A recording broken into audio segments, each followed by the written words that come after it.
ओम नमो भगवते वासुदेवाय नमः।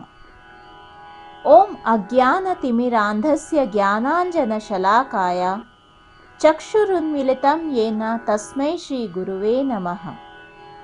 श्रीचैतन्यमनोभीष्टं स्थापितं येन भूतले स्वयं रूपः कदा मह्यां ददाति स्वपदान्तिकम्।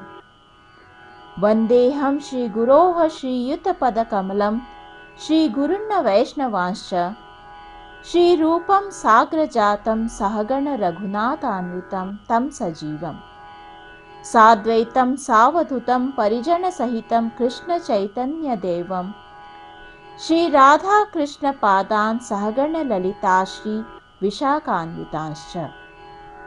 हे कृष्ण करुणा सिंधो दीनबंधो जगत्पते गोपेश गोपिका कांता राधा कांता नमोस्तुते। तप्त कांचन गौरांगी राधे वृंदावनेश्वरी वृषभानुसुते देवी प्रणमामि हरिप्रिये। वाञ्छाकल्पतरुभ्यश्च कृपा सिन्धुभ्य एव च पतितानां पावनेभ्यो वैष्णवेभ्यो नमो नमः।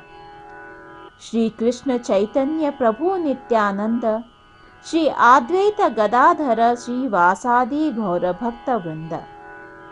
हरे कृष्ण कृष्ण कृष्ण हरे हरे, हरे राम राम राम हरे हरे। अध्याय 8 भगवत प्राप्ति। भक्ति पूर्वक भगवान कृष्ण का आजीवन स्मरण करते रहने से और विशेषतया मृत्यु के समय ऐसा करने से मनुष्य परम धाम को प्राप्त कर सकता है। अर्जुन उवाच किम तद्भ्रम किमध्य आत्मं किम कर्म पुरुषोत्तम अधिभूतं च किम प्रोक्तम अधिदैवम किमुच्यते। अर्जुन ने कहा, हे भगवान, हे पुरुषोत्तम, ब्रह्म क्या है, आत्मा क्या है, सकाम कर्म क्या है, यह भौतिक जगत क्या है तथा देवता क्या है, कृपा करके यह सब मुझे बताइए। स्वामी प्रभुपाद जी का तात्पर्य यह है कि इस अध्याय में भगवान कृष्ण अर्जुन के द्वारा पूछे गए ब्रह्म क्या है आदि प्रश्नों का उत्तर देते हैं। भगवान कर्म, भक्ति तथा योग और शुद्ध भक्ति की भी व्याख्या करते हैं। श्रीमद् भागवत में कहा गया है कि परम सत्य ब्रह्म, परमात्मा तथा भगवान के नाम से जाना जाता है। साथ ही जीवात्मा या जीव को ब्रह्म भी कहते हैं। अर्जुन आत्मा के विषय में भी पूछता है, जिससे शरीर, आत्मा तथा मन का बोध होता है। वैदिक कोश के अनुसार आत्मा का अर्थ मन, आत्मा, शरीर तथा इंद्रियां भी होता है।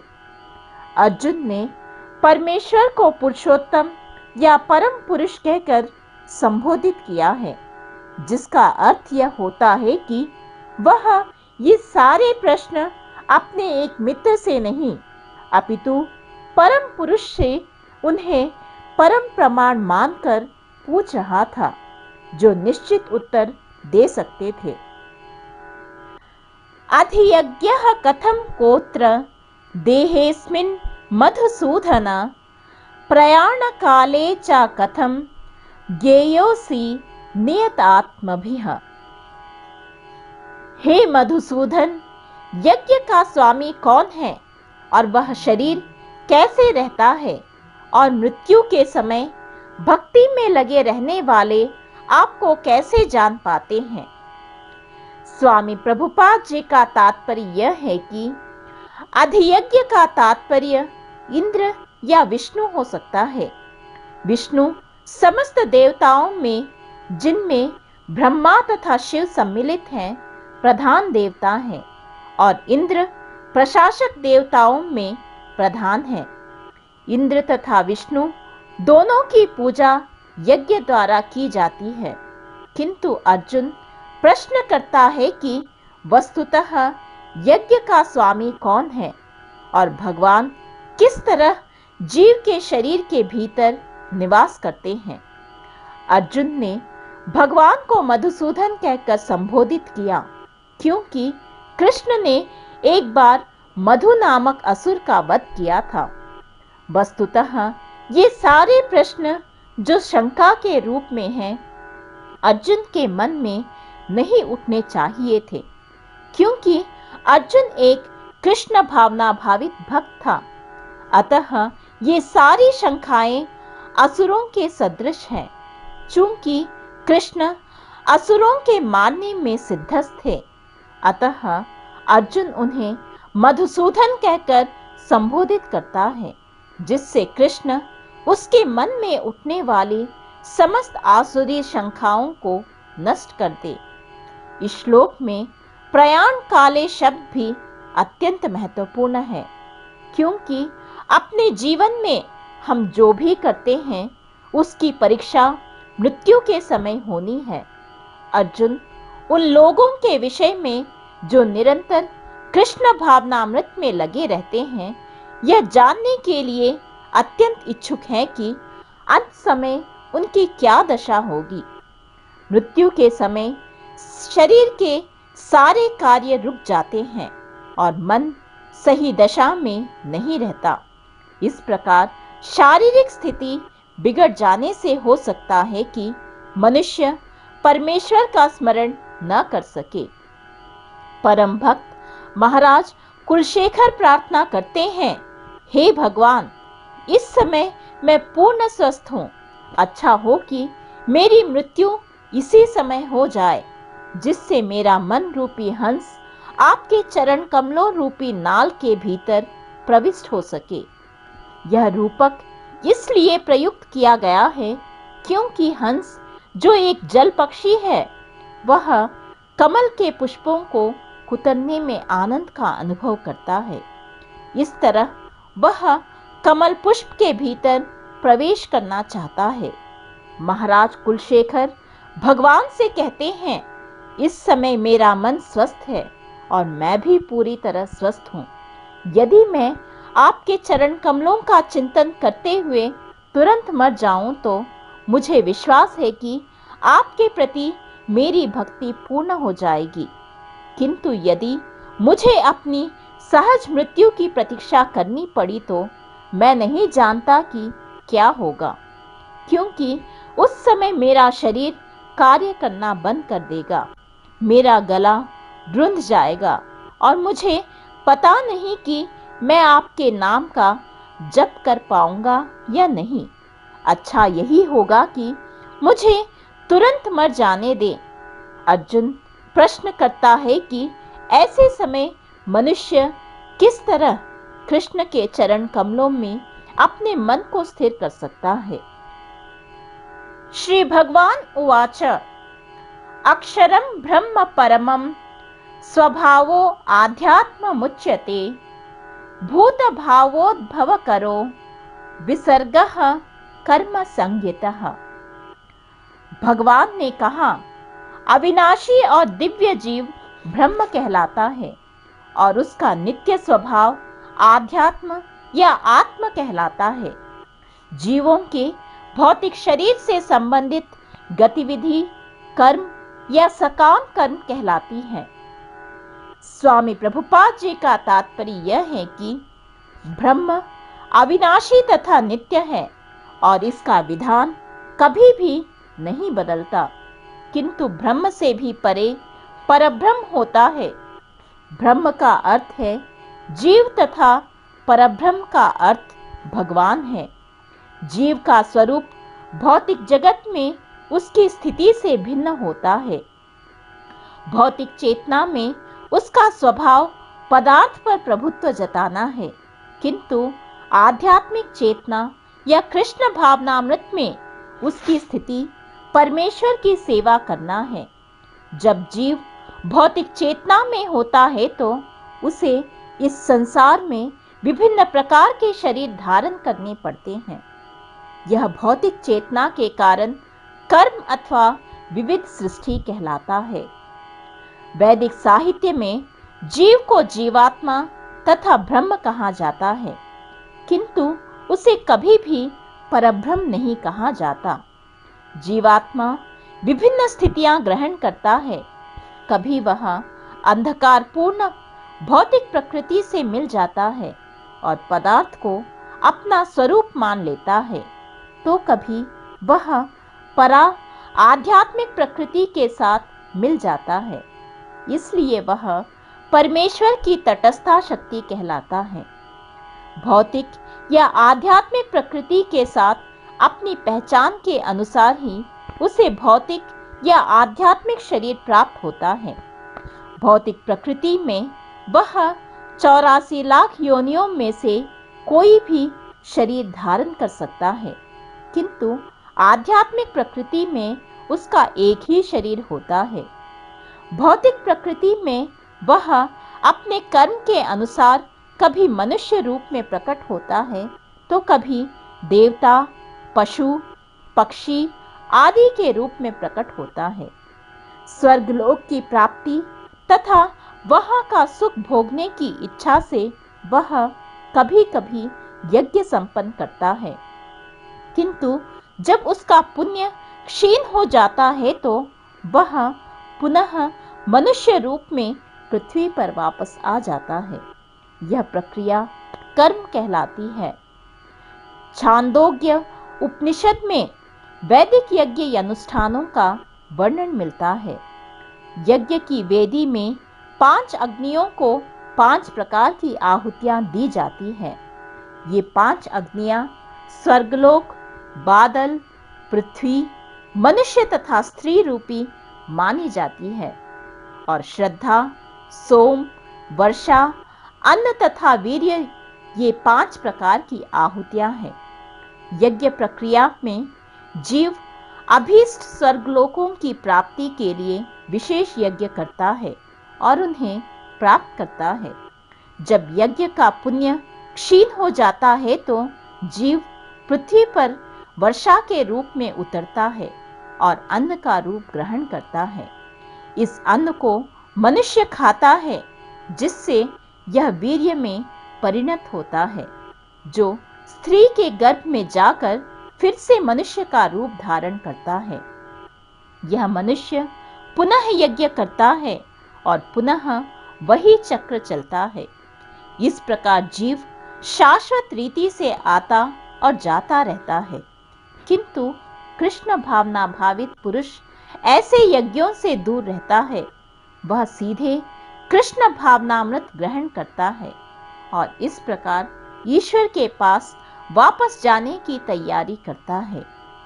भगवद गीता के निर्विशेषवादी भाष्यकार बिना कारण के कल्पना करते हैं कि इस जगत में ब्रह्म जीव का रूप धारण करता है और इसके समर्थन में वे गीता के 15वें अध्याय के 7वें श्लोक में उद्धृत करते हैं।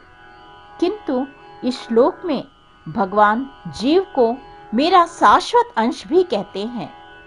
भगवान का यह अंश जीव भले ही भौतिक जगत में आ गिरता है, किंतु परमेश्वर कभी नीचे नहीं गिरता। अतः यह विचार कि ब्रह्म जीव का रूप धारण करता है या ग्राह्य नहीं है। यह स्मरण रखना होगा कि वैदिक साहित्य में ब्रह्म को परब्रह्म से पृथक माना जाता है। अधिभूतम क्षरो भावः पुरुषश्चाधिदैवतम् अधियज्ञो हमेवात्र देहे देहभृतां वर। हे देहधारियों में श्रेष्ठ, निरंतर परिवर्तनशील यह भौतिक प्रकृति अधिभूत कहलाती है। भगवान का विराट रूप, जिसमें सूर्य तथा चंद्र जैसे समस्त देवता सम्मिलित हैं, अधिदेव कहलाता है तथा प्रत्येक देहधारी के हृदय में परमात्मा स्वरूप स्थित मैं परमेश्वर अधियज्ञ कहलाता हूँ। स्वामी प्रभुपाद जी का तात्पर्य यह है कि यह भौतिक प्रकृति निरंतर परिवर्तित होती रहती है। सामान्यतः भौतिक शरीरों को 6 अवस्थाओं से निकलना होता है। वे उत्पन्न होते हैं, बढ़ते हैं, कुछ काल तक रहते हैं, कुछ गौण पदार्थ उत्पन्न करते हैं, क्षीण होते हैं और अंत में विलुप्त हो जाते हैं। यह भौतिक प्रकृति अधिभूत कहलाती है। यह किसी निश्चित समय में उत्पन्न की जाती है और किसी निश्चित समय में विनष्ट कर दी जाती है। परमेश्वर के विराट स्वरूप की धारणा, जिसमें सारे देवता तथा उनके लोग सम्मिलित हैं, अधिदैवत कहलाती है। प्रत्येक शरीर में आत्मा सहित परमात्मा का वास होता है, जो भगवान कृष्ण का अंश स्वरूप है। यह परमात्मा अधियज्ञ कहलाता है और हृदय में स्थित होता है। इस श्लोक के प्रसंग में एव शब्द अत्यंत महत्वपूर्ण है, क्योंकि इसके द्वारा भगवान बल देकर कहते हैं कि परमात्मा उनसे भिन्न नहीं है। यह परमात्मा प्रत्येक आत्मा के पास आसीन है और आत्मा के कार्यकलापों का साक्षी है तथा आत्मा के विभिन्न चेतनाओं का उद्गम है। यह परमात्मा प्रत्येक आत्मा को मुक्त भाव से कार्य करने की छूट देता है और उसके कार्यों पर निगरानी रखता है। परमेश्वर के इन विविध स्वरूपों के सारे कार्य उस कृष्ण भावना भावित भक्त को स्वतः स्पष्ट हो जाते हैं, जो भगवान की दिव्य सेवा में लगा रहता है। अधिदैवत नामक भगवान के विराट स्वरूप का चिंतन उन नवदीक्षितों के लिए है जो भगवान के परमात्मा स्वरूप तक नहीं पहुंच पाते। अतः उन्हें परामर्श दिया जाता है कि वे उस विराट पुरुष का चिंतन करें, जिसके पांव अधोलोक हैं, जिसके नेत्र सूर्य तथा चंद्र हैं और जिसका सिर उच्चलोक है। अंतकाले च मामेव स्मरन् मुक्त्वा कलेवरम यह प्रयाति स मद्भावम याति नास्त्यत्र संशयः। और जीवन के अंत में जो केवल मेरा स्मरण करते हुए शरीर का त्याग करता है, वह तुरंत मेरे स्वभाव को प्राप्त करता है। इसमें रंच मात्र भी संदेह नहीं है। स्वामी प्रभुपाद जी का तात्पर्य यह है कि इस श्लोक में कृष्ण भावनामृत की महत्ता दर्शित की गई है। जो कोई भी कृष्ण भावनामृत में अपना शरीर छोड़ता है, वह तुरंत परमेश्वर के दिव्य स्वभाव को प्राप्त होता है। परमेश्वर शुद्धाति शुद्ध हैं, अतः जो व्यक्ति कृष्ण भावना भावित होता है, वह भी शुद्धाति शुद्ध होता है। स्मरण शब्द महत्वपूर्ण है। श्री कृष्ण का स्मरण उस अशुद्ध जीव से नहीं हो सकता जिसने भक्ति में रहकर कृष्ण भावनामृत का अभ्यास नहीं किया। अतः मनुष्य को चाहिए कि जीवन के प्रारंभ से ही कृष्ण भावनामृत का अभ्यास करे। यदि जीवन के अंत में सफलता वांछनीय है तो कृष्ण का स्मरण करना अनिवार्य है।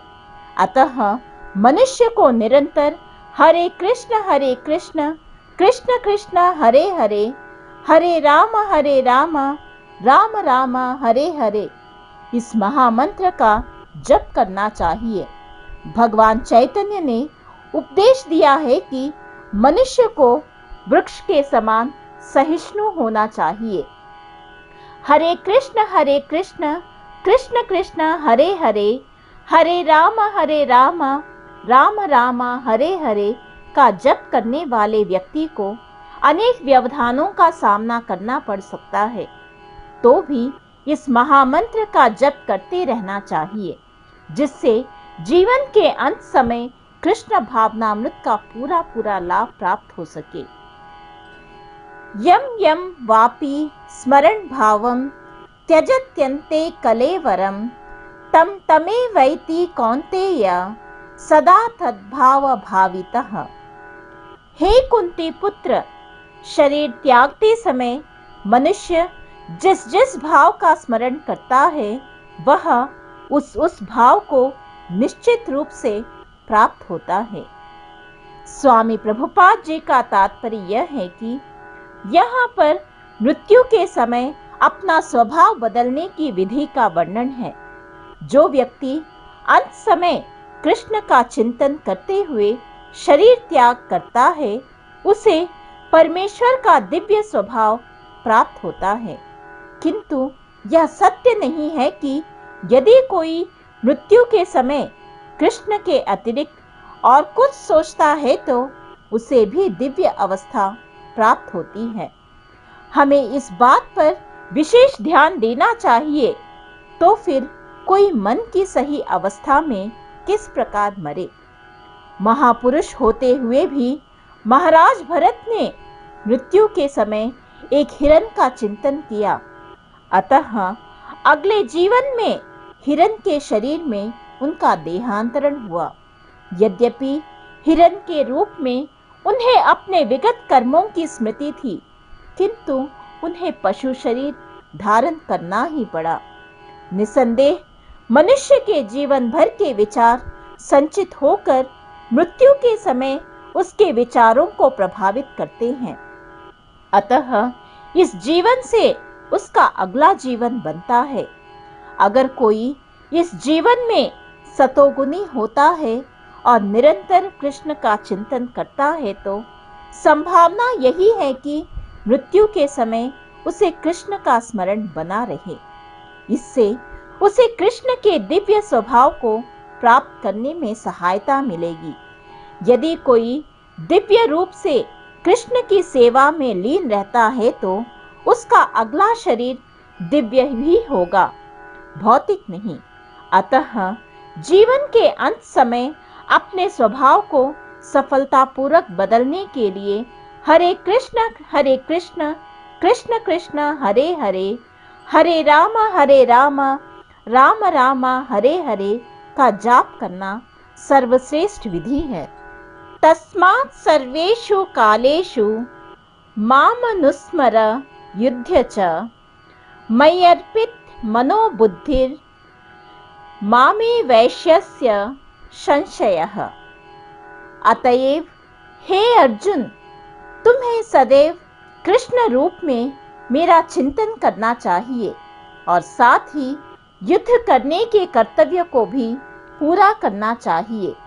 अपने कर्मों को मुझे समर्पित करके तथा अपने मन एवं बुद्धि को मुझ में स्थिर करके तुम निश्चित रूप से मुझे प्राप्त कर सकोगे। स्वामी प्रभुपाद जी का तात्पर्य यह है कि अर्जुन को दिया गया यह उपदेश भौतिक कार्यों में व्यस्त रहने वाले समस्त व्यक्तियों के लिए बड़ा महत्वपूर्ण है। भगवान यह नहीं कहते कि कोई अपने कर्तव्यों को त्याग दे। मनुष्य उन्हें करते हुए साथ साथ हरे कृष्ण का जप करके कृष्ण का चिंतन कर सकता है। इससे मनुष्य भौतिक कलमश से मुक्त हो जाएगा और अपने मन तथा बुद्धि को कृष्ण में प्रवृत्त करेगा। कृष्ण का नाम जप करने से मनुष्य परम धाम कृष्णलोक को प्राप्त होगा, इसमें कोई संदेह नहीं है। अभ्यास योग युक्तेन चेतसा नान्यगामिना परमं पुरुषं दिव्यं याति पार्थानु चिंतयन्। हे पार्थ, जो व्यक्ति मेरा स्मरण करने में अपना मन निरंतर लगाए रखकर अविचलित भाव से भगवान के रूप में मेरा ध्यान करता है वह मुझको अवश्य ही प्राप्त होता है। स्वामी प्रभुपाद जी का तात्पर्य यह है कि इस श्लोक में भगवान कृष्ण अपने स्मरण किए जाने की महत्ता पर बल देते हैं। महामंत्र हरे कृष्ण का जप करने से कृष्ण की स्मृति हो आती है। भगवान के शब्दोच्चार के जप तथा श्रवण के अभ्यास से मनुष्य के कान, जीभ तथा मन व्यस्त रहते हैं। इस ध्यान का अभ्यास अत्यंत सुगम है और इससे परमेश्वर को प्राप्त करने में सहायता मिलती है। पुरुषम का अर्थ भोक्ता है। यद्यपि सारे जीव भगवान की तटस्थ शक्ति हैं, किंतु वे भौतिक कल्मश से युक्त हैं। वे स्वयं को भोक्ता मानते हैं, जबकि वे होते नहीं हैं। यहाँ पर स्पष्ट उल्लेख है कि भगवान ही अपने विभिन्न स्वरूपों तथा नारायण, वासुदेव आदि स्वांशों के रूप में परम भोक्ता है।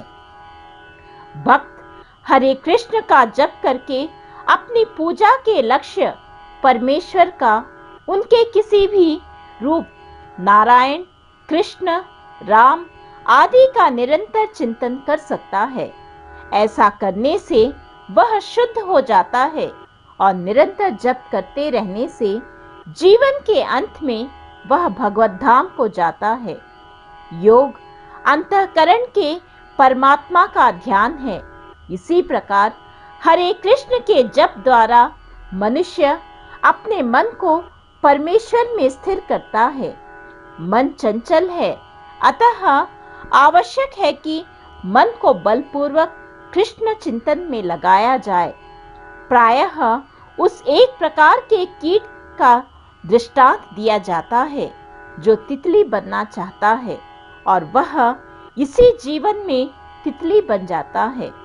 इसी प्रकार यदि हम निरंतर कृष्ण का चिंतन करते रहे तो यह निश्चित है कि हम जीवन के अंत में कृष्ण जैसा शरीर प्राप्त कर सकेंगे। कविम पुराण मनुषासितारम अनोरणीयां समनुस्मरेद्यः सर्वस्य धातारं चिन्त्य रूपम आदित्यवर्णम तमसः परस्तात्। मनुष्य को चाहिए कि परम पुरुष का ध्यान सर्वज्ञ, पुरातन, नियंता, लघुतम से लघुतर, प्रत्येक का पालन करता, समस्त भौतिक बुद्धि से परे, अचिंत्य तथा नित्य पुरुष के रूप में करे। वे सूर्य की भांति तेजवान हैं और इस भौतिक प्रकृति से परे दिव्य रूप हैं। स्वामी प्रभुपाद जी का तात्पर्य यह है कि इस श्लोक में परमेश्वर के चिंतन की विधि का वर्णन हुआ है।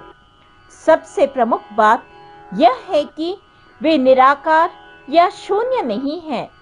कोई निराकार या शून्य का चिंतन कैसे कर सकता है?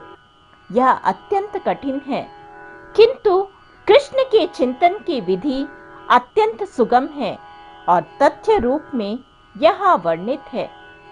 पहली बात तो यह है कि भगवान पुरुष हैं। हम राम तथा कृष्ण को पुरुष रूप में सोचते हैं। चाहे कोई राम का चिंतन करे या कृष्ण का, वे जिस तरह के हैं उसका वर्णन भगवत गीता के इस श्लोक में किया गया है। भगवान कवि हैं, अर्थात वे भूत, वर्तमान तथा भविष्य के ज्ञाता हैं। अतः वे सब कुछ जानने वाले हैं। वे प्राचीनतम पुरुष हैं, क्योंकि वे समस्त वस्तुओं के उद्गम हैं। प्रत्येक वस्तु उन्हीं से उत्पन्न है। वे ब्रह्मांड के परम नियंता भी हैं।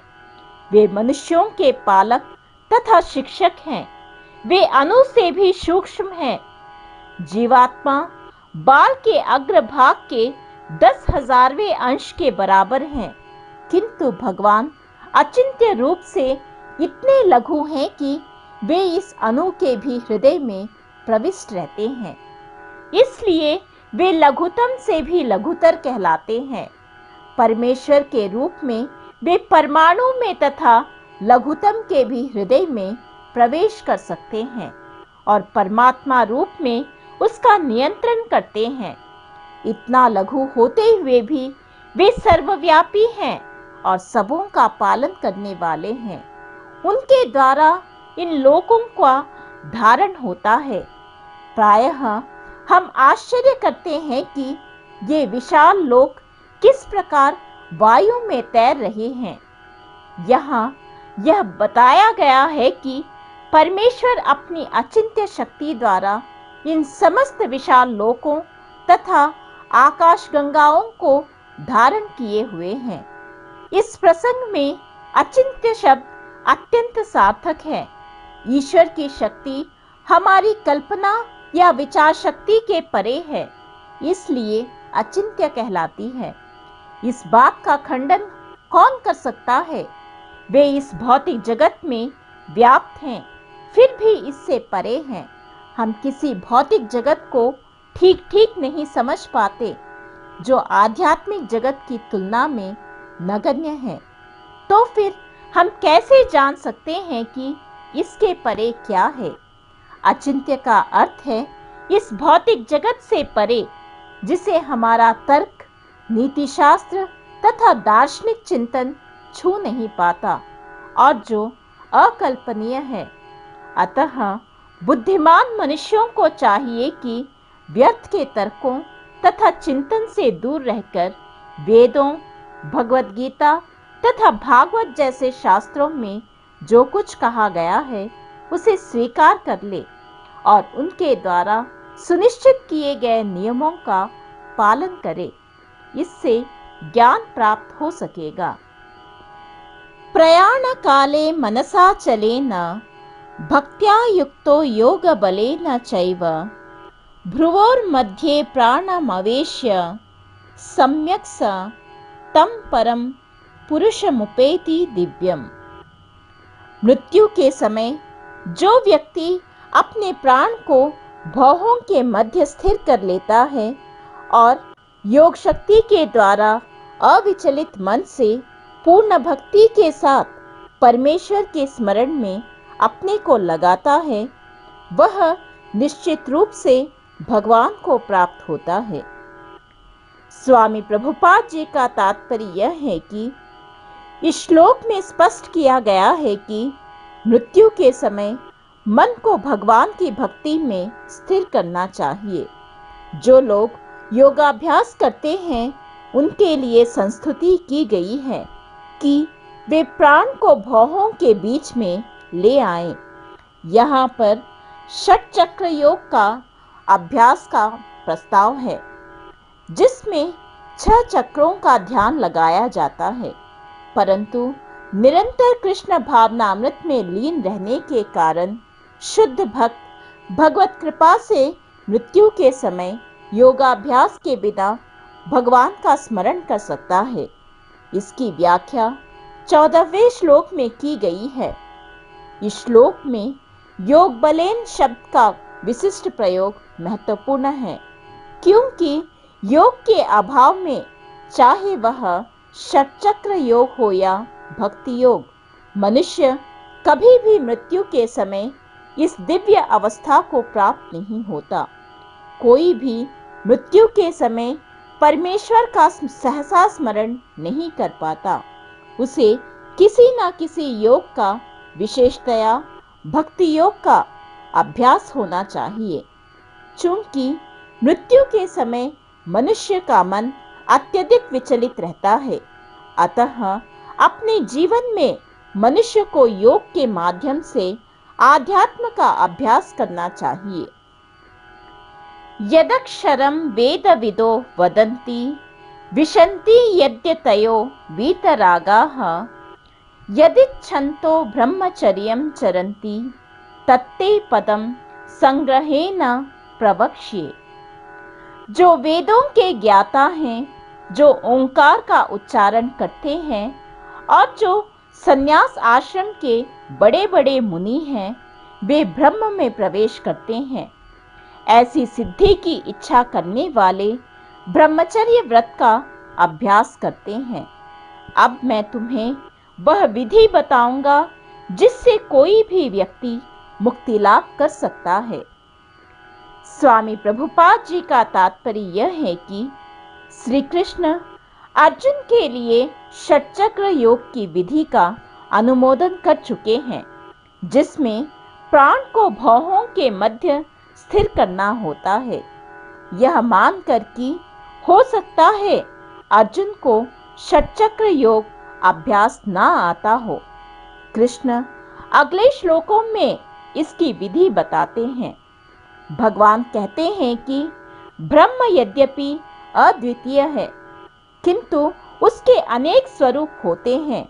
विशेषतया निर्विशेषवादियों के लिए अक्षर या ओंकार ब्रह्म है।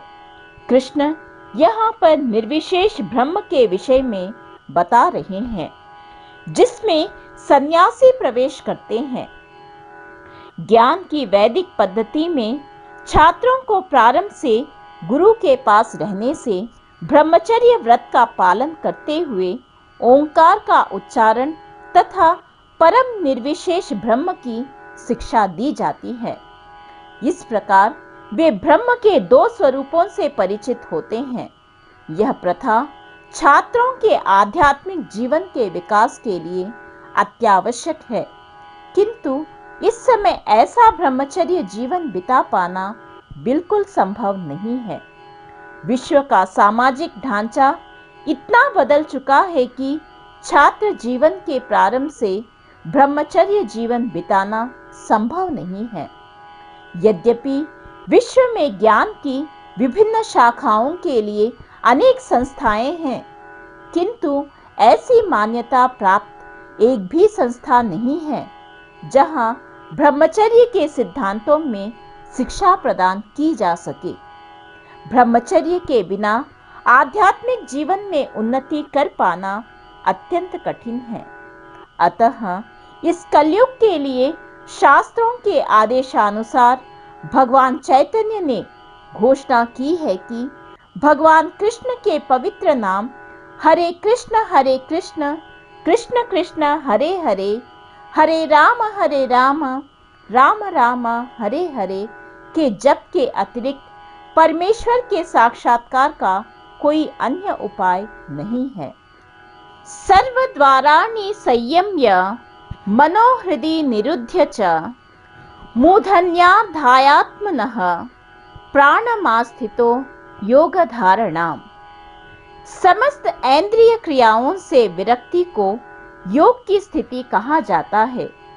इंद्रियों के समस्त द्वारों को बंद करके तथा मन को हृदय में और प्राणवायु को सिर पर केंद्रित करके मनुष्य अपने को योग में स्थापित करता है। स्वामी प्रभुपाद जी का तात्पर्य यह है कि इस श्लोक में बताई गई विधि से योगाभ्यास के लिए सबसे पहले इंद्रिय भोग के सारे द्वार बंद करने होते हैं। यह प्रत्याहार अथवा इंद्रिय विषयों से इंद्रियों को हटाना कहलाता है। इसमें ज्ञानेंद्रियों, नेत्र, कान, नाक, जीभ तथा स्पर्श को पूर्णतया वश में करके उन्हें इंद्रिय तृप्ति में लिप्त होने नहीं दिया जाता। इस प्रकार मन हृदय में स्थित परमात्मा पर केंद्रित होता है और प्राणवायु को सिर के ऊपर तक चढ़ाया जाता है। इसका विस्तृत वर्णन 6 अध्याय में हो चुका है, किंतु जैसा कि पहले कहा जा चुका है, अब यह विधि व्यावहारिक नहीं है। सबसे उत्तम विधि तो कृष्ण भावनामृत है। यदि कोई भक्ति में अपने मन को कृष्ण में स्थिर करने में समर्थ होता है, तो उसके लिए अविचलित दिव्य समाधि में बने रहना सुगम हो जाता है। ओम इत्येकाक्षरं ब्रह्म व्याहरण मामनुस्मरण यह प्रयाति त्यजन देहम स याति परमाम गतिम। इस योगाभ्यास में स्थित होकर तथा अक्षरों के परम संयोग यानी ओंकार का उच्चारण करते हुए यदि कोई भगवान का चिंतन करता है और अपने शरीर का त्याग करता है, तो वह निश्चित रूप से आध्यात्मिक लोकों को जाता है। स्वामी प्रभुपाद जी का तात्पर्य यह है कि यहाँ स्पष्ट उल्लेख हुआ है कि ओम, ब्रह्म तथा भगवान कृष्ण परस्पर भिन्न नहीं है। ओम कृष्ण की निर्विशेष ध्वनि है, लेकिन हरे कृष्ण में यह ओम सन्निहित है। इस युग के लिए हरे कृष्ण मंत्र जप की स्पष्ट संस्तुति है। अतः यदि कोई हरे कृष्ण कृष्ण कृष्ण हरे हरे, हरे राम राम राम हरे हरे इस मंत्र का जप करते हुए शरीर त्यागता है, तो वह अपने अभ्यास के गुणानुसार आध्यात्मिक लोकों में से किसी एक लोक को जाता है। कृष्ण के भक्त कृष्णलोक तथा गोलोक वृंदावन को जाते हैं। सगुणवादियों के लिए आध्यात्मिक आकाश में अन्य अनेक लोक हैं, जिन्हें वैकुंठ लोक कहते हैं, किंतु निर्विशेषवादी तो ब्रह्म ज्योति में ही रह जाते हैं। अनन्य चेताः सततम यो मां स्मरति नित्य यशः, तस्याहं सुलभः पार्थ नित्य युक्तस्य योगिनः। हे अर्जुन, जो अनन्य भाव से निरंतर मेरा स्मरण करता है, उसके लिए मैं सुलभ हूँ, क्योंकि वह मेरी भक्ति में प्रवृत्त रहता है। स्वामी प्रभुपाद जी का तात्पर्य यह है कि इस श्लोक में उन निष्काम भक्तों द्वारा प्राप्तव्य अंतिम गंतव्य का वर्णन है, जो भक्ति योग के द्वारा भगवान की सेवा करते हैं। पिछले श्लोक में 4 प्रकार के भक्तों का वर्णन हुआ है: आर्थ, जिज्ञासु, अर्थार्थी तथा ज्ञानी। मुक्ति की विभिन्न विधियों का भी वर्णन हुआ है: कर्मयोग, ज्ञान योग तथा हठ योग। इन योग पद्धतियों के नियमों में कुछ ना कुछ भक्ति मिली रहती है, लेकिन इस श्लोक में शुद्ध भक्ति योग का वर्णन है, जिसमें ज्ञान, कर्म या हठ का मिश्रण नहीं होता। जैसा कि अनन्य चेताः शब्द से सूचित होता है, भक्ति योग में भक्त कृष्ण के अतिरिक्त और कोई इच्छा नहीं करता। शुद्ध भक्त ना तो स्वर्गलोक जाना चाहता है, ना ब्रह्म ज्योति से तादात्म्य या मोक्ष या भवबंधन से मुक्ति ही चाहता है। शुद्ध भक्त किसी भी वस्तु की इच्छा नहीं करता। चैतन्य चरितामृत में शुद्ध भक्त को निष्काम कहा गया है। उसे ही पूर्ण शांति का लाभ होता है, उन्हें नहीं जो स्वार्थ में लगे रहते हैं। एक और जहां ज्ञान योगी, कर्म योगी या हठ योगी का अपना अपना स्वार्थ रहता है, वही पूर्ण भक्त में भगवान को प्रसन्न करने के अतिरिक्त अन्य कोई इच्छा नहीं होती। अतः भगवान कहते हैं कि जो एकनिष्ठ भाव से उनकी भक्ति में लगा रहता है, उसे वे सरलता से प्राप्त होते हैं। शुद्ध भक्त सदैव कृष्ण के विभिन्न रूपों में से किसी एक की भक्ति में लगा रहता है।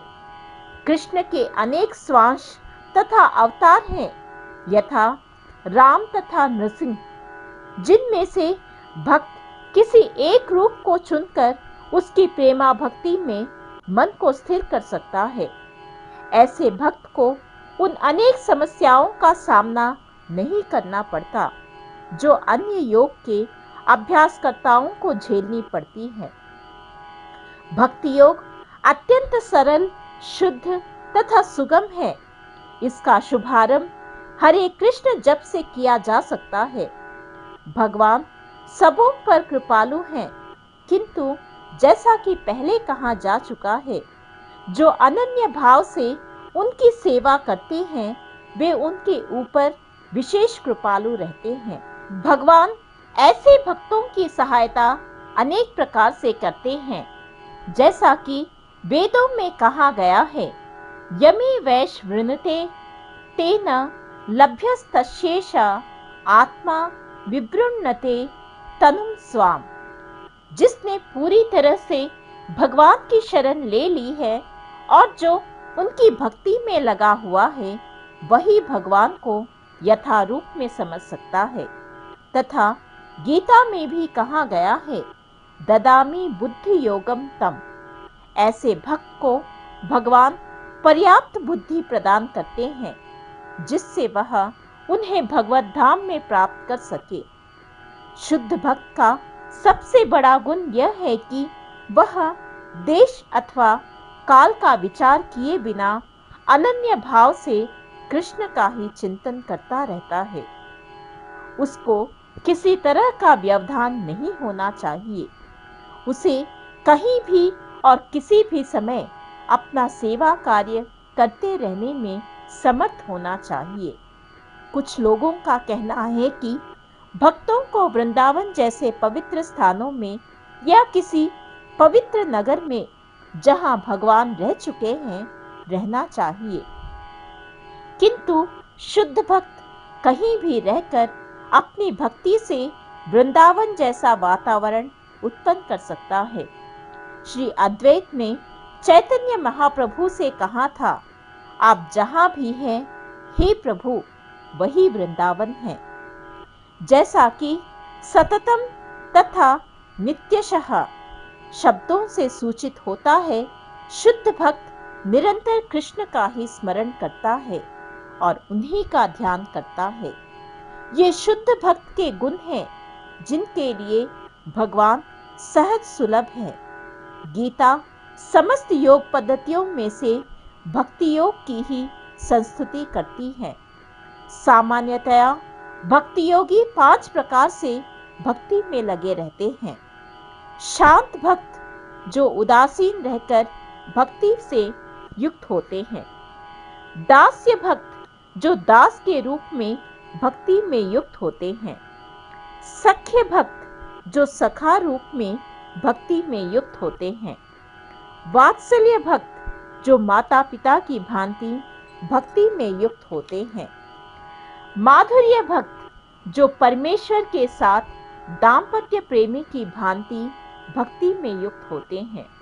शुद्ध भक्त इनमें से किसी में भी परमेश्वर की प्रेमा भक्ति में युक्त होता है और उन्हें कभी नहीं भूल पाता, जिससे भगवान उसे सरलता से प्राप्त हो जाते हैं।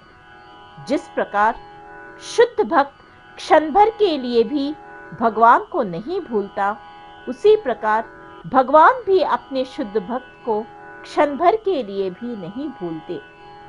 हरे कृष्ण कृष्ण कृष्ण हरे हरे, हरे राम राम राम हरे हरे, इस महामंत्र के कीर्तन की कृष्ण भावना भावित विधि का यही सबसे बड़ा आशीर्वाद है। मामुपेत्य पुनर्जन्म दुःखालयं शाश्वतं, नापुण्वन्ति महात्मानः संसिद्धिं परमां गताः। मुझे प्राप्त करके महापुरुष जो भक्ति योगी हैं कभी भी दुखों से पूर्ण इस अनित्य जगत में नहीं लौटते, क्योंकि उन्हें परम सिद्धि प्राप्त हो चुकी होती है। स्वामी प्रभुपाद जी का तात्पर्य यह है कि चूंकि यह नश्वर जगत जन्म, जरा तथा मृत्यु के क्लेशों से पूर्ण है, अतः जो परम सिद्धि प्राप्त करता है और परमलोक, कृष्णलोक या गोलोक वृंदावन को प्राप्त होता है, वह वहां से कभी वापस नहीं आना चाहता। इस परमलोक को वेदों में अव्यक्त अक्षर तथा परमागति कहा गया है। दूसरे शब्दों में यह लोक हमारी भौतिक दृष्टि से परे है और अवर्णनीय है, किंतु यह चरम लक्ष्य है जो महात्माओं का गंतव्य है। महात्मा अनुभव सिद्ध भक्तों से दिव्य संदेश प्राप्त करते हैं और इस प्रकार वे धीरे धीरे कृष्ण भावनामृत में भक्ति विकसित करते हैं और दिव्य सेवा में इतने लीन हो जाते हैं कि वे ना तो किसी भौतिक लोक में जाना चाहते हैं, यहाँ तक कि ना ही वे किसी आध्यात्मिक लोक में जाना चाहते हैं। वे केवल कृष्ण तथा कृष्ण का सामीप्य चाहते हैं, अन्य कुछ नहीं। यही जीवन की सबसे बड़ी सिद्धि है। इस श्लोक में भगवान कृष्ण के सगुणवादी भक्तों का विशेष रूप से उल्लेख हुआ है। ये भक्त कृष्ण भावनामृत में जीवन की परम सिद्धि प्राप्त करते हैं। दूसरे शब्दों में वे सर्वोच्च आत्माएं हैं। आब्रह्म भुवनाल लोकाः पुनरावर्तिनोऽर्जुन मामुपेत्य तु कौन्तेय पुनर्जन्म न विद्यते। इस जगत में सर्वोच्च लोक से लेकर निम्नतम सारे लोक दुखों के घर हैं, जहां जन्म तथा मरण का चक्कर लगा रहता है। किंतु हे कुंती पुत्र, जो मेरे धाम को प्राप्त कर लेता है वह फिर कभी जन्म नहीं लेता। स्वामी प्रभुपाद जी का तात्पर्य यह है कि समस्त योगियों को, चाहे वे कर्मयोगी हो, ज्ञान योगी या हठ योगी, अंततः भक्ति योग या कृष्ण भावनामृत में भक्ति की सिद्धि प्राप्त करनी होती है। तभी वे कृष्ण के दिव्य धाम को जा सकते हैं, जहां से वे फिर कभी वापस नहीं आते। किंतु जो सर्वोच्च भौतिक लोकों अर्थात देवलोकों को प्राप्त होता है, उसका पुनर्जन्म होता रहता है। जिस प्रकार इस पृथ्वी के लोग उच्च लोकों को जाते हैं, उसी तरह ब्रह्मलोक, चंद्रलोक तथा इंद्रलोक जैसे उच्चतर लोकों से लोग पृथ्वी पर गिरते रहते हैं। छांदोग्य उपनिषद में जिस पंचाग्नि विद्या का विधान है, उससे मनुष्य ब्रह्मलोक को प्राप्त कर सकता है। किंतु यदि ब्रह्मलोक में वह कृष्ण भावनामृत का अनुशीलन नहीं करता, तो उसे पृथ्वी पर फिर से लौटना पड़ता है। जो उच्चतर लोकों में कृष्ण भावनामृत में प्रगति करते हैं, वे क्रमशः और ऊपर जाते रहते हैं और प्रलय के समय वे नित्य परम धाम को भेज दिए जाते हैं। श्रीधर स्वामी ने अपने भगवद गीता भाष्य में यह श्लोक उद्धृत किया है। ब्रह्मणा सहते सर्वे संप्राप्ते प्रतिसंचरे परस्यांते कृतात्मानः प्रविशन्ति परम पदम। जब इस भौतिक ब्रह्मांड का प्रलय होता है, तो ब्रह्मा तथा कृष्ण भावनामृत में निरंतर प्रवृत्त उनके भक्त अपनी इच्छा अनुसार आध्यात्मिक ब्रह्मांड को तथा विशिष्ट वैकुंठ लोकों को भेज दिए जाते हैं। सहस्र युग पर्यंतम अहर्यद ब्रह्मणो विदुः रात्रिम युग सहस्रांताम तेहो रात्र विदो जनाः। मानवीय गणना के अनुसार 1000 युग मिलकर ब्रह्मा का एक दिन बनता है और इतनी ही बड़ी ब्रह्मा की रात्रि भी होती है। स्वामी प्रभुपाद जी का तात्पर्य यह है कि भौतिक ब्रह्मांड की अवधि सीमित है। यह कल्पों के चक्र रूप में प्रकट होती है। यह कल्प ब्रह्मा का एक दिन है, जिसमें चतुर्युग, सत्य, त्रेता, द्वापर तथा कली के 1000 चक्र होते हैं। सतयुग में सदाचार, ज्ञान तथा धर्म का बोलबाला रहता है और अज्ञान तथा प्राप्त का एक तरह से नितांत अभाव होता है। यह युग 17,28,000 वर्षों तक चलता है। त्रेता युग में पापों का प्रारंभ होता है और यह युग 12,96,000 वर्षों तक चलता है। द्वापर युग में सदाचार तथा धर्म का ह्रास होता है और पाप बढ़ते हैं। यह युग 8,64,000 वर्षों तक चलता है।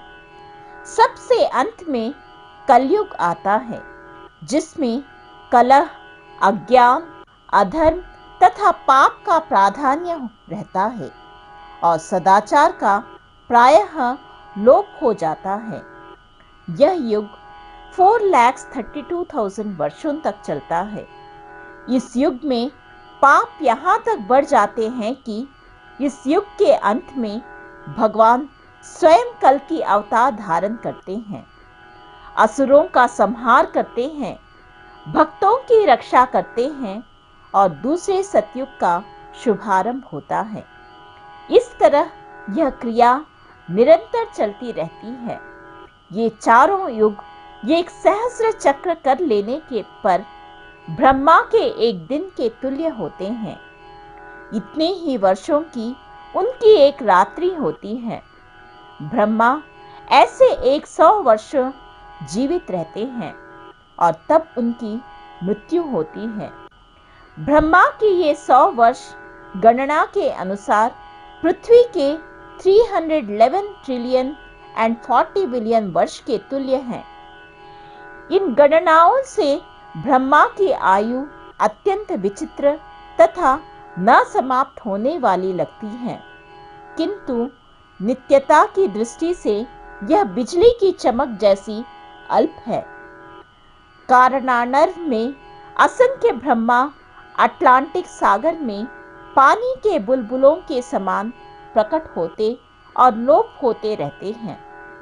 ब्रह्मा तथा उनकी सृष्टि भौतिक ब्रह्मांड के अंग हैं, फलस्वरूप निरंतर परिवर्तित होते रहते हैं।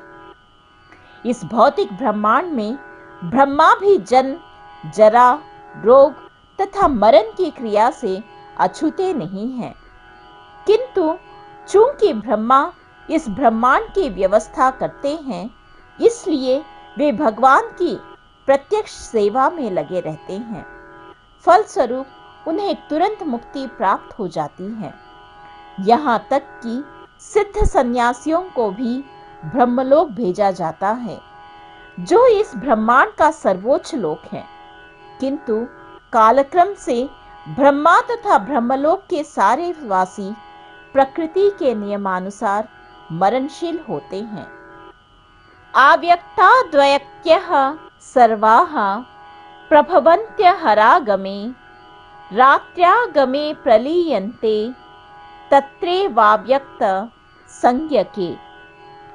ब्रह्मा के दिन के शुभारंभ में सारे जीव अव्यक्त अवस्था से व्यक्त होते हैं और फिर जब रात्रि आती है तो वे पुनः अव्यक्त में विलीन हो जाते हैं। भूतग्रामः स एवायं भूत्वा भूत्वा प्रलीयते रात्र्यागमे वशः पार्थ प्रभवत्य हरागमे। जब जब ब्रह्मा का दिन आता है तो सारे जीव प्रकट होते हैं और ब्रह्मा की रात्रि होते ही वे असहायवत विलीन हो जाते हैं। स्वामी प्रभुपाद जी का तात्पर्य यह है कि अल्पज्ञानी पुरुष जो इस भौतिक जगत में बने रहना चाहते हैं, उच्चतर लोकों को प्राप्त कर सकते हैं, किंतु उन्हें पुनः इस धरालोक पर आना होता है। वे ब्रह्मा का दिन होने पर इस जगत के उच्चतर तथा निम्नतर लोकों में अपने कार्यों का प्रदर्शन करते हैं, किंतु ब्रह्मा की रात्रि होते ही वे विनष्ट हो जाते हैं। दिन में उन्हें भौतिक कार्यों के लिए नाना शरीर प्राप्त होते रहते हैं, किंतु रात्रि के होते ही उनके शरीर विष्णु के शरीर में विलीन हो जाते हैं। वे पुनः ब्रह्मा का दिन आने पर प्रकट होते हैं। भूत्वा भूत्वा प्रलीयते, दिन के समय वे प्रकट होते हैं और रात्रि के समय पुनः विनष्ट हो जाते हैं। अंततो गत्वा जब ब्रह्मा का जीवन समाप्त होता है तो उन सब का संहार हो जाता है और वे करोड़ों वर्षों तक अप्रकट रहते हैं। अन्य कल्प में ब्रह्मा का पुनर्जन्म होने पर वे पुनः प्रकट होते हैं। इस प्रकार वे भौतिक जगत के जादू से मोहित होते रहते हैं, किंतु जो बुद्धिमान व्यक्ति कृष्ण भावनामृत स्वीकार करते हैं, वे इस मनुष्य जीवन का उपयोग भगवान की भक्ति करने में तथा हरे कृष्ण मंत्र के कीर्तन में बिताते हैं।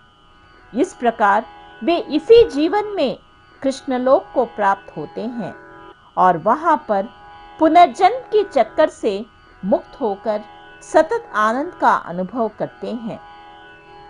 परस्तस्मात्तु भावोऽन्यो व्यक्तो व्यक्तात् सनातनः यः सा सर्वेषु भूतेषु नश्यत्सु न विनश्यति।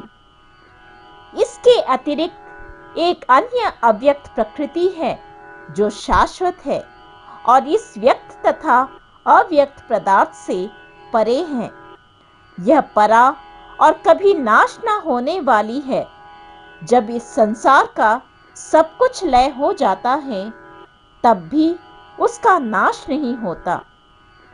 स्वामी प्रभुपाद जी का तात्पर्य यह है कि कृष्ण की पराशक्ति दिव्य और शाश्वत है। यह उस भौतिक प्रकृति के समस्त परिवर्तनों से परे है जो ब्रह्मा के दिन के समय व्यक्त और रात्रि के समय विनष्ट होती रहती है। कृष्ण की पराशक्ति भौतिक प्रकृति के गुण से सर्वथा विपरीत है। परा तथा अपरा प्रकृति की व्याख्या 7वें अध्याय में हुई है। अव्यक्तोक्षर इत्युक्तस् तमाहुः परमां गतिं यं प्राप्य न निवर्तन्ते तद्धाम परमं मम। जिसे वेदांती अप्रकट तथा अविनाशी बताते हैं, जो परम गंतव्य है, जिसे प्राप्त कर लेने पर कोई वापस नहीं आता, वही मेरा परम धाम है। स्वामी प्रभुपाद जी का तात्पर्य यह है कि ब्रह्म संहिता में भगवान कृष्ण के परम धाम को चिंतामणि धाम कहा गया है, जो ऐसा स्थान है जहां सारी इच्छाएं पूरी होती हैं। भगवान कृष्ण का परम धाम गोलोक वृंदावन कहलाता है और वह पारसमणि से निर्मित प्रसादों से युक्त है। वहां पर वृक्ष भी है जिसे कल्पतरु कहा जाता है, जो इच्छा होने पर किसी भी तरह का खाद्य पदार्थ प्रदान करने वाले हैं। वहां गौएं भी है जिन्हें सुरभि गौएं कहा जाता है और वे अनंत दुग्ध देने वाली हैं। इस धाम में भगवान की सेवा के लिए लाखों लक्ष्मियां हैं। वे आदि भगवान गोविंद तथा समस्त कारणों के कारण कहलाते हैं। भगवान वंशी बजाते रहते हैं। उनका दिव्य स्वरूप समस्त लोकों में सर्वाधिक आकर्षक है। उनके नेत्र कमल दलों के समान है और उनका शरीर मेघों के वर्ण का है। वे इतने रूपवान हैं कि उनका सौंदर्य हजारों कामदेवों को मात करता है। वे पीत वस्त्र धारण करते हैं। उनके गले में माला रहती है और केशों में मोरपंख लगे रहते हैं।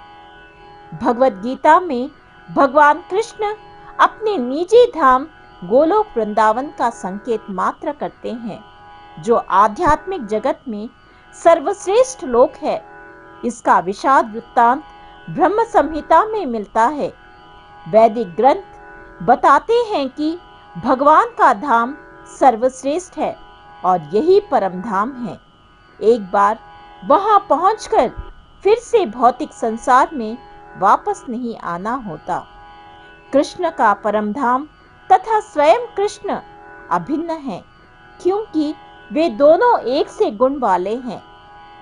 आध्यात्मिक आकाश में स्थित इस गोलोक वृंदावन की प्रतिकृति इस पृथ्वी पर दिल्ली से 90 मील दक्षिण पूर्व स्थित है। जब कृष्ण ने इस पृथ्वी पर अवतार ग्रहण किया था, तो उन्होंने इसी भूमि पर, जिसे वृंदावन कहते हैं और जो भारत में मथुरा जिले के 84 वर्ग मील में फैला हुआ है, क्रीड़ा की थी। पुरुषः सः परः पार्थ भक्त्या लभ्यस्त्वनन्यया यस्यान्तः स्थानि भूतानि येन सर्वमिदं ततम्। भगवान जो सबसे महान है, अनन्य भक्ति द्वारा ही प्राप्त किए जा सकते हैं। यद्यपि वे अपने धाम में विराजमान रहते हैं, तो भी वे सर्वव्यापी हैं और उनमें सब कुछ स्थित है। स्वामी प्रभुपाद जी का तात्पर्य यह है कि यहाँ यह स्पष्ट बताया गया है कि जिस परम धाम से फिर लौटना नहीं होता, वह परम पुरुष कृष्ण का धाम है। ब्रह्म संहिता में इस परम धाम को आनंद चिन्मय रस कहा गया है, जो ऐसा स्थान है जहाँ सभी वस्तुएं परमानंद से पूर्ण है। जितनी भी विविधता प्रकट होती है, वह सब इसी परमानंद का गुण है। वहाँ कुछ भी भौतिक नहीं है।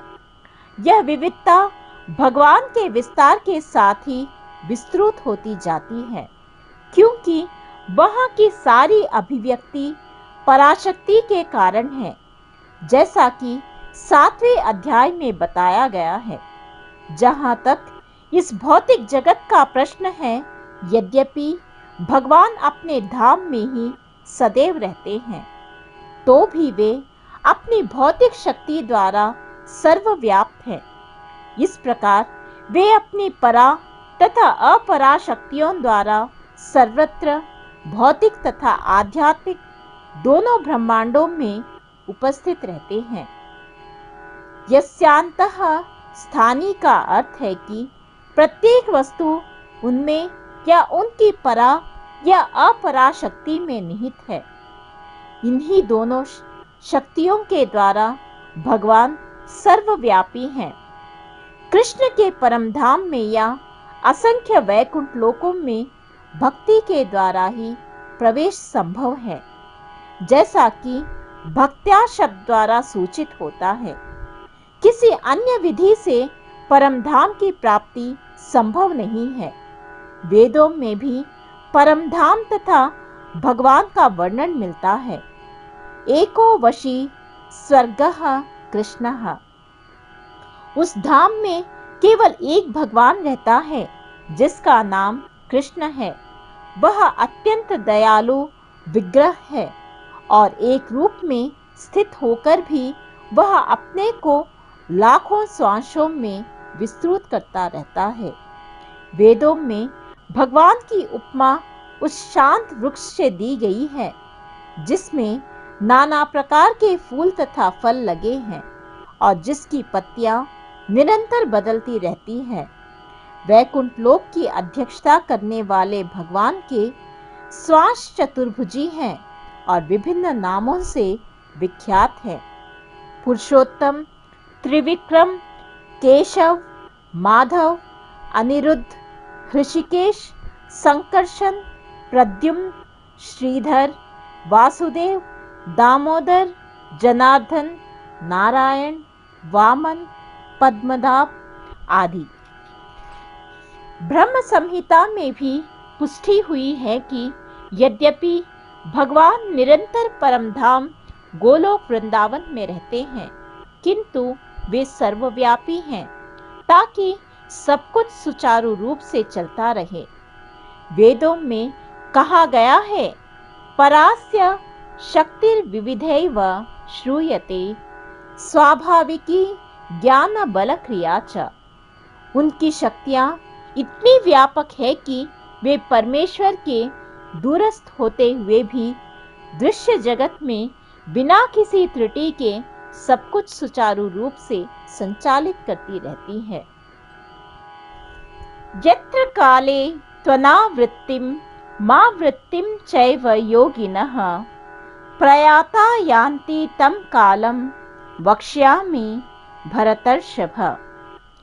हे भरत श्रेष्ठ, अब मैं तुम्हें उन विभिन्न कालों को बताऊंगा जिनमें इस संसार से प्रयाण करने के बाद योगी पुनः आता है अथवा नहीं आता।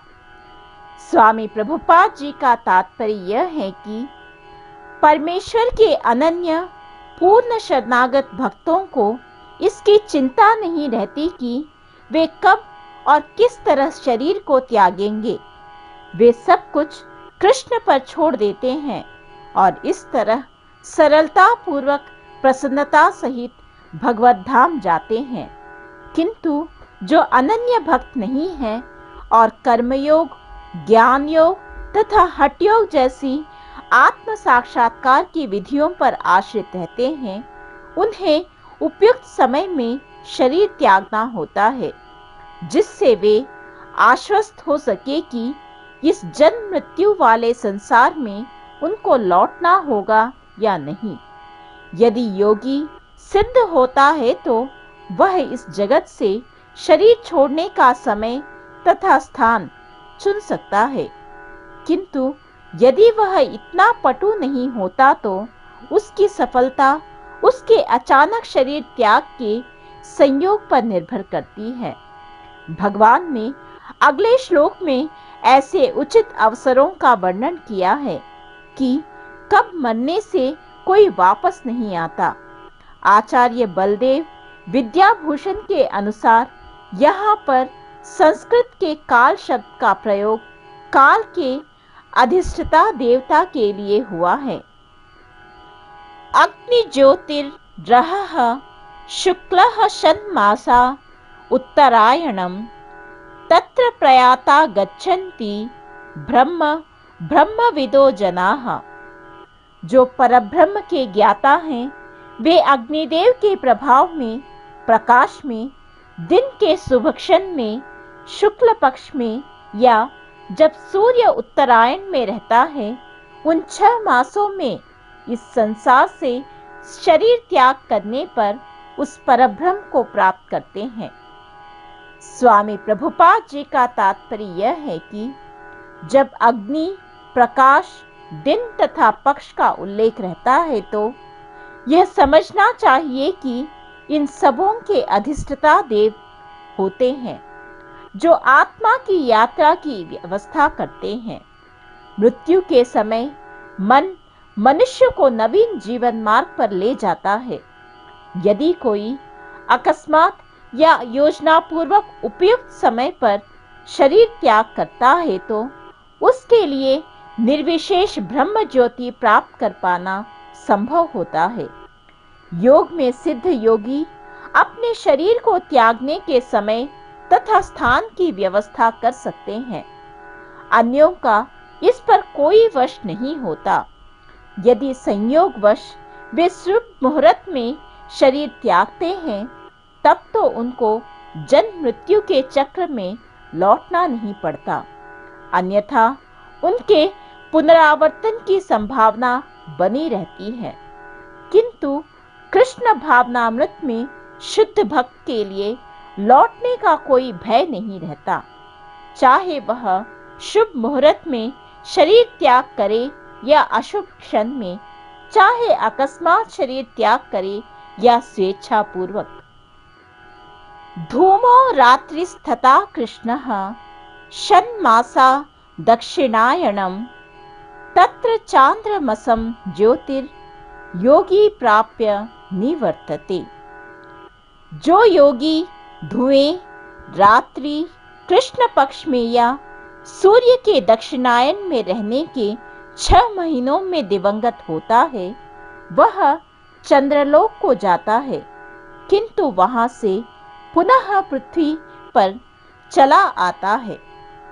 स्वामी प्रभुपाद जी का तात्पर्य यह है कि भागवत के 3 स्कंद में कपिल मुनि उल्लेख करते हैं कि जो लोग कर्मकांड तथा यज्ञ कांड में निपुण हैं, वे मृत्यु होने पर चंद्रलोक को प्राप्त करते हैं। ये महान आत्माएं चंद्रमा पर लगभग 10,000 वर्षों तक रहती है और सोमरस का पान करते हुए जीवन का आनंद भोगती है। अंततोगत्वा वे पृथ्वी पर लौट आती हैं। इसका अर्थ यह हुआ कि चंद्रमा में उच्च श्रेणी के प्राणी रहते हैं, भले ही हम अपनी स्थूल इंद्रियों से उन्हें देख न सके। शुक्ल कृष्णे गति ह्येते जगतः शाश्वते मते एकया यातना वृत्ति मन्यया वर्तते पुनः। वैदिक मतानुसार इस संसार से प्रयाण करने के 2 मार्ग हैं, एक प्रकाश का तथा दूसरा अंधकार का। जब मनुष्य प्रकाश के मार्ग से जाता है तो वह वापस नहीं आता, किंतु अंधकार के मार्ग से जाने वाला पुनः लौट कर आता है। स्वामी प्रभुपाद जी का तात्पर्य यह है कि आचार्य बलदेव विद्याभूषण ने छांदोग्य उपनिषद से ऐसा ही विवरण उद्धृत किया है, जो अनादि काल से सकाम कर्मी तथा दार्शनिक चिंतक रहे हैं। वे निरंतर आवागमन करते रहे हैं। वस्तुतः उन्हें परम मोक्ष प्राप्त नहीं होता, क्योंकि वे कृष्ण की शरण में नहीं जाते। नैते श्रुति पार्थ जानन योगी मुह्यति कश्चन तस्मात् सर्वेषु कालेषु योग युक्तो भवार्जुन। हे अर्जुन, यद्यपि भक्तगण इन दोनों मार्गों को जानते हैं, किंतु वे मोहग्रस्त नहीं होते। अतः तुम भक्ति में सदैव स्थिर रहो। स्वामी प्रभुपाद जी का तात्पर्य यह है कि कृष्ण अर्जुन को उपदेश दे रहे हैं कि उसे इस जगत से आत्मा के प्रयाण करने के विभिन्न मार्गों को सुनकर विचलित नहीं होना चाहिए। भगवत भक्त को इसकी चिंता नहीं होनी चाहिए कि वह स्वेच्छा से मरेगा या दैववशात। भक्त को कृष्ण भावनामृत में दृढ़ता पूर्वक स्थिर रहकर हरे कृष्ण का जप करना चाहिए। उसे यह जान लेना चाहिए कि इन दोनों मार्गों में से किसी की भी चिंता करना कष्टदायक है। कृष्ण भावनामृत में तल्लीन होने की सर्वोत्तम विधि यही है कि भगवान की सेवा में सदैव रत रहा जाए। इससे भगवत धाम का मार्ग स्वतः सुगम, सुनिश्चित तथा सीधा होगा। इस श्लोक का योगयुक्त शब्द विशेष रूप से महत्वपूर्ण है। जो योग में स्थिर है वह अपनी सभी गतिविधियों में निरंतर कृष्ण भावनामृत में रत रहता है। श्री रूप गोस्वामी का उपदेश है, अनासक्तस्य विषयान् यथार्ह मुपयुञ्जतः। मनुष्य को सांसारिक कार्यों से अनासक्त रहकर कृष्ण भावनामृत में सब कुछ करना चाहिए। इस विधि से, जिसे युक्त वैराग्य कहते हैं, मनुष्य सिद्धि प्राप्त करता है। अतएव भक्त कभी इन वर्णनों से विचलित नहीं होता, क्योंकि वह जानता रहता है कि भक्ति के कारण भगवत धाम तक का उसका प्रयाण सुनिश्चित है। वेदेषु यज्ञेषु तपस्सु चैव दानेषु युत्फलं प्रदिष्ठम् अत्येति तत्सर्वमिदं विदित्वा योगी परम स्थानमुपेति चाध्यम्। जो व्यक्ति भक्ति मार्ग स्वीकार करता है, वह वेदाध्ययन, तपस्या, दान, दार्शनिक तथा सकाम कर्म करने से प्राप्त होने वाले फलों से वंचित नहीं होता। वह मात्र भक्ति संपन्न करके इन समस्त फलों की प्राप्ति करता है और अंत में परम नित्य धाम को प्राप्त होता है। स्वामी प्रभुपाद जी का तात्पर्य यह है कि यह श्लोक 7वें तथा 8वें अध्यायों का उपसंहार है, जिनमें कृष्ण भावनामृत तथा भक्ति का विशेष वर्णन है। मनुष्य को अपने गुरु के निर्देशन में वेदाध्ययन करना होता है। उन्हीं के आश्रम में रहते हुए तपस्या करनी होती है। ब्रह्मचारी को गुरु के घर में एक दास की भांति रहना पड़ता है और द्वार द्वार भिक्षा मांगकर गुरु के पास लाना होता है।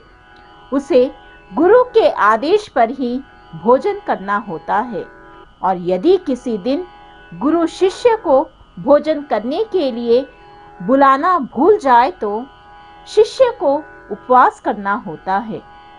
ब्रह्मचर्य पालन करने के ये कुछ वैदिक नियम हैं। अपने गुरु के आश्रम में जब छात्र 5 से 20 वर्ष तक वेदों का अध्ययन कर लेता है तो वह परम चरित्रवान बन जाता है। वेदों का अध्ययन मनोधर्मियों के मनोरंजन के लिए नहीं, अपितु चरित्र निर्माण के लिए है। इस प्रशिक्षण के बाद ब्रह्मचारी को गृहस्थ जीवन में प्रवेश करके विवाह करके ने की अनुमति दी जाती है। गृहस्थ के रूप में उसे अनेक यज्ञ करने होते हैं जिससे वह आगे उन्नति कर सके। उसे देश, काल तथा पात्र के अनुसार तथा सात्विक, राजसिक तथा तामसिक दान में अंतर करते हुए दान देना होता है। जैसा कि भगवत गीता में वर्णित है, गृहस्थ जीवन के बाद वानप्रस्थ आश्रम ग्रहण करना पड़ता है, जिसमें उसे जंगल में रहते हुए वृक्ष की छाल पहनकर तथा क्षौर कर्म आदि किए बिना कठिन तपस्या करनी होती है। इस प्रकार मनुष्य ब्रह्मचर्य, गृहस्थ, वानप्रस्थ तथा अंत में संन्यास आश्रम का पालन करते हुए जीवन की सिद्धावस्था को प्राप्त होता है। तब इनमें से कुछ स्वर्गलोक को जाते हैं और यदि वे और अधिक उन्नति करते हैं तो अधिक उच्च लोकों को या तो निर्विशेष ब्रह्म ज्योति को या वैकुंठ लोक या कृष्ण लोक को जाते हैं। वैदिक ग्रंथों में इसी मार्ग की रूपरेखा प्राप्त होती है, किंतु कृष्ण भावनामृत की विशेषता यह है कि मनुष्य एक ही झटके में भक्ति करने के कारण मनुष्य जीवन के विभिन्न आश्रमों के अनुष्ठानों को पार कर जाता है। इदम विदित्वा शब्द सूचित करते हैं कि मनुष्य को भगवत गीता के इस अध्याय में तथा 7वें अध्याय में दिए हुए कृष्ण के उपदेशों को समझना चाहिए। उसे विद्वत्ता या मनोधर्म से इन दोनों अध्यायों को समझने का प्रयास नहीं करना चाहिए, अपितु भक्तों की संगति से श्रवण करके समझना चाहिए। 7वें से लेकर 12वें तक के अध्याय भगवत गीता के सार रूप हैं। प्रथम 6 अध्याय तथा अंतिम 6 अध्याय इन मध्यवर्ती 6 अध्यायों के लिए आवरण मात्र है, जिनकी सुरक्षा भगवान करते हैं। यदि कोई गीता के इन 6 अध्यायों को भक्त की संगति में भली भांति समझ लेता है तो उसका जीवन समस्त तपस्याओं, यज्ञों, दानों, चिंतनों को पार करके महिमा मंडित हो उठेगा, क्योंकि केवल कृष्ण भावनामृत के द्वारा उसे इतने कर्मों का फल प्राप्त हो जाता है। जिसे भगवत गीता में तनिक भी श्रद्धा नहीं है, उसे किसी भक्त से भगवत गीता समझनी चाहिए, क्योंकि 4थे अध्याय के प्रारंभ में ही कहा गया है कि केवल भक्तगण ही गीता को समझ सकते हैं, अन्य कोई भी भगवत गीता के अभिप्राय को नहीं समझ सकता। अतः मनुष्य को चाहिए कि वह किसी भक्त से भगवत गीता पढ़े, मनोधर्मियों से नहीं। यह श्रद्धा का सूचक है। जब भक्त की खोज की जाती है और अंततः भक्त की संगति प्राप्त हो जाती है, उसी क्षण से भगवत गीता का वास्तविक अध्ययन तथा उसका ज्ञान प्रारंभ हो जाता है। भक्त की संगति से भक्ति आती है और भक्ति के कारण कृष्ण या ईश्वर तथा कृष्ण के कार्यकलापों, उनके रूप, नाम, लीलाओं आदि से संबंधित सारे भ्रम दूर हो जाते हैं। इस प्रकार भ्रमों के दूर हो जाने पर वह अपने अध्ययन में स्थिर हो जाता है। तब उसे भगवत गीता के अध्ययन में रस आने लगता है और कृष्ण भावना भावित होने की अनुभूति होने लगती है। आगे बढ़ने पर वह कृष्ण के प्रेम में पूर्णतया अनुरक्त हो जाता है। यह जीवन की सर्वोच्च सिद्ध अवस्था है, जिससे भक्त कृष्ण के धाम गोलोक वृंदावन को प्राप्त होता है, जहां वह नित्य सुखी रहता है।